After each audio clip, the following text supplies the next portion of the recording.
الأهلي يهدد صلاح محسن بالتجميد بسبب الصفقة الجديدة. وجهت إدارة النادي الأهلي تحذير لصلاح محسن مهاجم الفريق الأول بشأن رفضه الخروج على سبيل الإعارة لإتمام صفقة عمر كمال لاعب فريق مودرن فيوتشر خلال فترة الانتقالات الشتوية.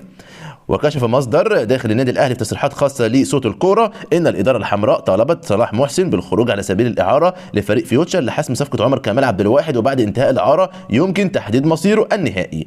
وقال المصدر ان اداره النادي الاهلي اكدت لصلاح محسن انه لا يمكن الاستغناء عنه ولا بد من الحصول على مقابل مادي نظير رحيله، موضحا انها طالبت اللاعب بالتالق مع فيوتشر وجلب عرض مناسب وبيعه نهائيا، ولكن فسخ العقد نهائيا سيضر بخزينه النادي. واكد المصدر ان اللاعب رفض كل المحاولات، مما جعل الإدارة توجه له إنذار بأنه سيكون هناك رد قوي على رفضه قد يصل إلى تجميده داخل الفريق وعدم المشاركة في المباراة أبدا. وتعترض صفقة انتقال عمر كمال عبد الواحد إلى النادي الأهلي قادما من فريق فيوتشر بسبب رفض صلاح محسن الخروج على سبيل الإعارة لمدة عام ونصف مع ثنائي من قطاع الناشئين بالقلعة الحمراء، وذلك بسبب طلب اللاعب الرحيل نهائيا عن النادي الأهلي. ردوا انتوا أهلاوية، ردوا انتوا على صلاح محسن اللي شاف نفسه على النادي ده وعلى جمهوره. الأهلي بيغري وسام أبو علي رفع قيمة الصفقة والمونديال والراتب. تواصل إدارة النادي الأهلي محاولاتها مع إدارة نادي سيريس السويدي من أجل إنهاء التعاقد مع الفلسطيني الأصل الدنماركي الجنسية وسام أبو علي مهاجم الفريق خلال فترة الانتقالات الشتوية الجارية.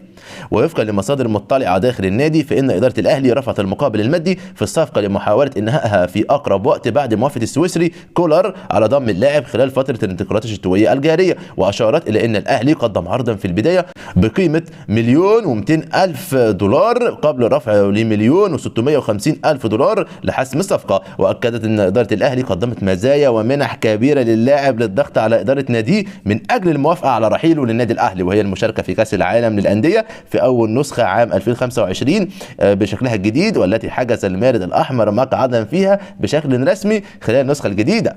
وأضافت المصادر أن من ضمن المزايا التي عرضها إدارة النادي الأهلي على وسام أبو علي أيضا الراتب الجيد الذي سيتقاضاه مع الفريق طوال مدة العقد، بجانب مزايا أخرى في حال الحصول على بطولات وتحديدا دوري أبطال أفريقيا والسوبر المحلي، فضلا عن الميزة الجماهيرية العريضة التي يتمتع بها النادي.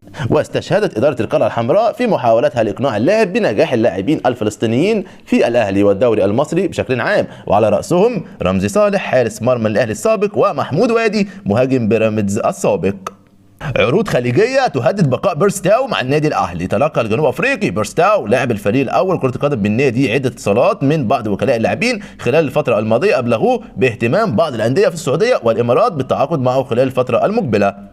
وكشف مصدر مطلع ان بعض الوكلاء تحدثوا مع بيرستاو خلال الايام الماضيه بعد تألقه اللافت للنظر رفقه النادي الاهلي في بطوله كاس العالم للانديه والسوبر المحلي، واكدوا له الاهتمام كبير من انديه السعوديه والامارات بالتعاقد معه. واكد ان وكلاء اللاعبين حاولوا جس نبض اللاعب الجنوب افريقي وان هناك رغبه حقيقيه في شراء عقده من النادي الاهلي خلال الفتره المقبله، مشيرا الى ان رد بيرستاو عليهم كان الاول بالتفاوض الرسمي مع اداره النادي الاهلي العظيم. واختتم المصدر ان هناك اكثر من نادي في الخليج يتابع بيرستاو بشكل كبير ويأمل في الحصول على خدماته، خاصة بعد أن قدم مستويات ممتازة مع النادي الأهلي في كأس العالم للأندية والسوبر المحلي بأبو ظبي، مشيرا إلى أن الفترة المقبلة قد تشهد تطورات جديدة في هذا الملف.